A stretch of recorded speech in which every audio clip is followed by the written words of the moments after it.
Meni fikrim shunaqaki, inson tug'ilganidan to vafotigacha har doim orzu xohishi bo'ladi.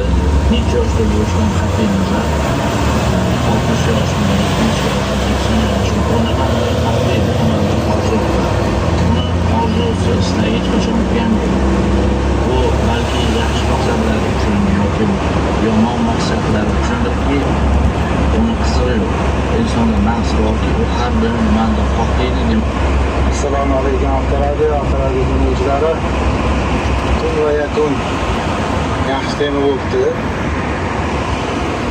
Bilmadim kimning qanaqa fikri bor, lekin 10 yildan keyin hamma narsangiz bo'lsa-yu, qanaqadir vaqtga ko'z yumish kerak bo'lib qoladi. Hol zo'r narsa, lekin 10 yildan keyin ko'zingizni ochsangiz, hamma narsangiz bo'lsa-da, bir kundan keyin joningiz olsa. Bu qanchalik to'g'ri bo'ladi? Yog'i ham bor-da, bir yoq tarafini o'ylash kerak emas-da. Lekin boshqa tarafi bor. Agar mana shu 10 yildan voz kechsang, payg'ambarimiz bilan ko'rishasan deganda, jonim bilan voz kechib olaman.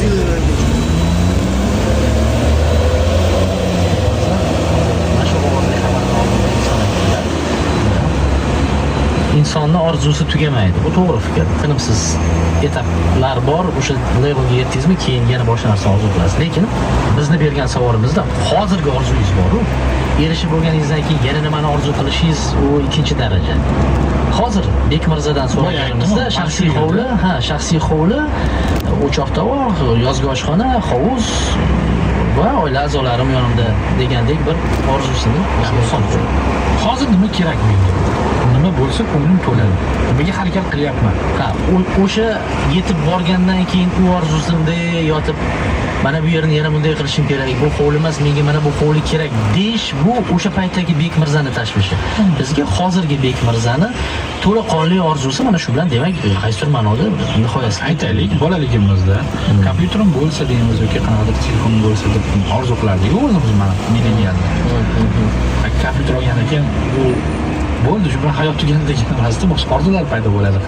Hamda orzular yangilanib turadi, lekin hozirgi paytimizdan kelib chiqib, hozir bizga kerak bo'layotgan orzuyimiz, ya'ni erishishni xohlab harakat qilayotgan, biz o'sha tomonga qarab yurib borayotgan orzuyimizga birdan erishib qolganimiz yaxshimi yoki mana shu yo'lni bosib o'tishni xohlarmiz? Mana shu qarang, shu fikrga qarama-qarshi o'ziga xos yozuv shaklidagi xabar eshiting. Assalomu alaykum so'ng. Davay debdilar. Go o'sha orzular vaqti kunida bo'lib qolardim. Hop. O'sha payt yonimda kim bo'lish, kim bo'lmasligi o'zi shundoq ham ma'lum. Kim qoladi, kim ketadi? Siz, meni qo'limda emas u deyaptilar. Ya'ni o'sha orzuyimga erishgan kunimda kim yonimda bo'lish, bo'lmasligi shundoq ham sekin yashasam ham xuddi shu holatni ko'raman. Orzuyimga erishgan kunimda ham xuddi shu holat. Ya'ni bo'ladigani bo'ladi, bo'lmaydigani bo'lmaydi degan bir fikrni bildirganlar. Ya'ni bu inson rozi bir harakat bilan orzudagi kunda paydo bo'lishga. Ahamiyatsiz bu necha yoshda bo'lishlari. Farhod aka ham shu fikrni yozganlar, ya'ni 60 yoshimda erishsam agar roziman 60 yoshda paydo bo'lishga, o'sha orzularni. Bilasizmi, ko'pincha charchatadi-da. O'ylash charchatadi. Voy, mana shu ertaga nima qilaman? Mana bunday bo'lib qolsa nima qilaman? Charchatadi odamni. Shuning uchun misolni qarang, shu barobarida nima bor? O'zi erishamanmi yo'qmi? Bilgisi shuncha harakat qilyapman, bo'ladimi yo'qmi? O'sha yoshda bo'ladi o'sha. Bo'ladimi yo'qmisini biz sizga endi bir tasavvurga sig'dirib beryapmiz-da.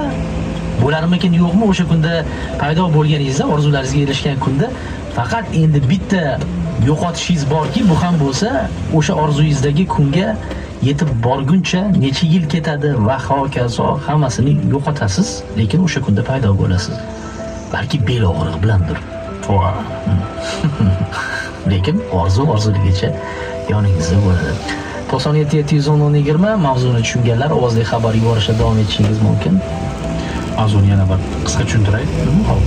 Mana shu hozir siz erishishni xohlayotgan orzuga bir deganda, ana shu orzularda paydo bo'lib qolganingiz yaxshimi yoki mana shu qiyinchiliklarni yashab o'tib nimaga aniq fikringiz? ikkinchi tomonda o'zingiz yoningizga olib ketyapsiz. qiyinchiliklar birdan yashab paydo o'tdi. bo'lishdi, ha. Shunaqa aytyapman. Zarur qilsin, ha. Zarur qilmasdan. Yoki shu yaxshimi? Qaysi biri? Raqamlarimizni bilasiz, ovozli xabar yozishingiz mumkin yoki